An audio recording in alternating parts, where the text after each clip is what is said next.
Good afternoon, Blue Jays fans, and welcome to the first quick hit of the season. Spring training baseball is back, and the Toronto Blue Jays come out on top 6-4 in their first game against the New York Yankees.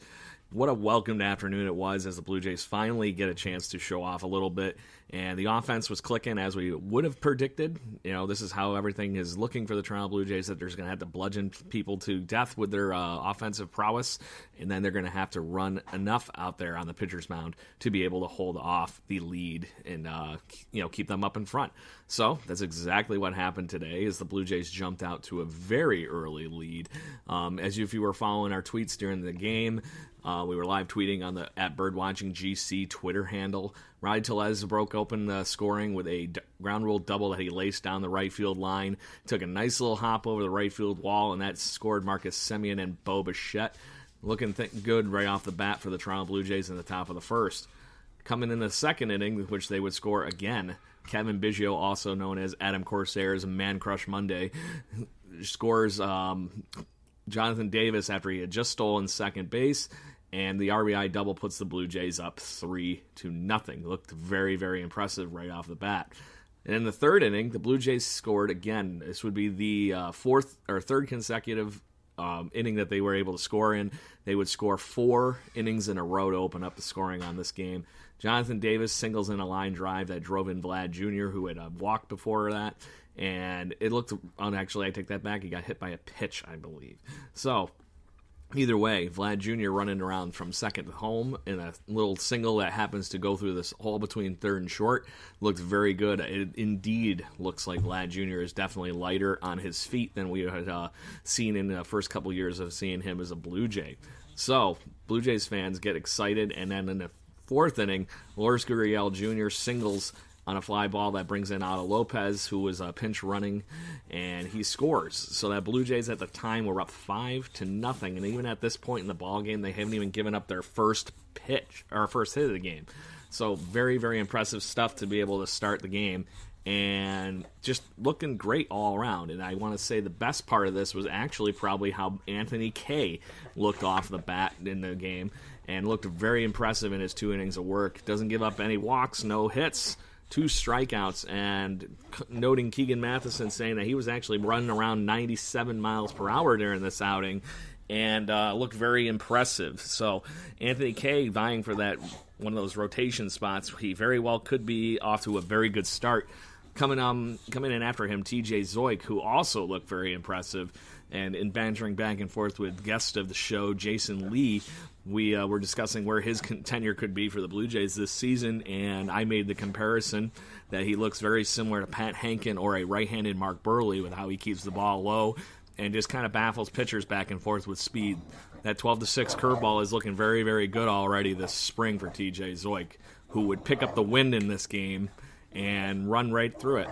Unfortunately for Blue Jays fans, Jacob Waguespack gives up a little bit of this lead as he gives up 3 earned runs on 3 hits, and 2 of those were back-to-back home runs, so it was a little hard to watch Jacob Waguespack in this part of the game. But in all reality, this is where we are, you don't know what you're really going to get from Jacob Waguespack, because I think Blue Jays fans got teased a little bit of what he could be a few years ago.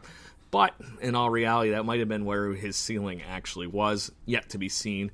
And we'll go from there. And then, after the 4th inning or so, this is when all the kids and the youngsters started coming in. The Blue Jays did get to see Kevin Smith and Jordan Groshans, along with Otto Lopez and Forrest Wall as the main highlights of this.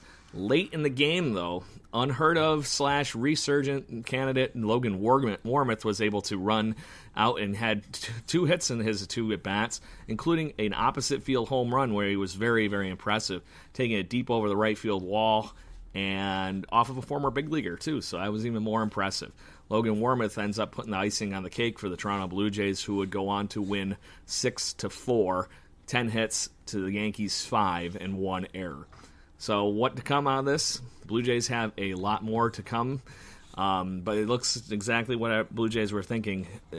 Lots of offense, sprinkled in with just enough pitching, and if this is the mold of where the season could be, that's a good start for where it is all going. So tomorrow the Blue Jays will be playing the Philadelphia Phillies. At the moment, they are saying that Robbie Ray is going to be on the mound, and it will be a first home game for the Toronto Blue Jays this spring. Obviously, I know we're really far in, being the whole first game was played today with that first win, but it will be impressive to see Robbie Ray where he picks back up and goes from there. So Blue Jays fans, glad and super excited to have you back. This is Craig Borden with you here on the first quick hit for the actual Toronto Blue Jay game recaps that we're going to hopefully start here. Do not forget to follow us out on any of our social media at BirdwatchingGC, and make sure you join the conversation. We're still going to be having our shows either live every week on Wednesdays and Thursdays, maybe, depending on which day of the week the off day falls on. For the first month of spring training here, we will be on Wednesdays with you live at 7 p.m., barring some kind of scheduling conflict between myself, Adam Corsair, and Brendan Panikar, of course. Make sure you stay tuned on the channel here and listen, because there will be plenty to keep coming. And stick around for the last week episode here, and you can keep listening on your wherever you're getting your podcasting pleasures from, where it's Spotify, iTunes, Apple Podcasts, whatever it might be.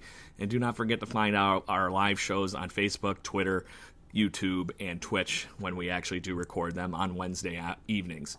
Until then, Blue Jays fans, 2 claps in the Ric Flair. Let's go, Blue Jays. Woo!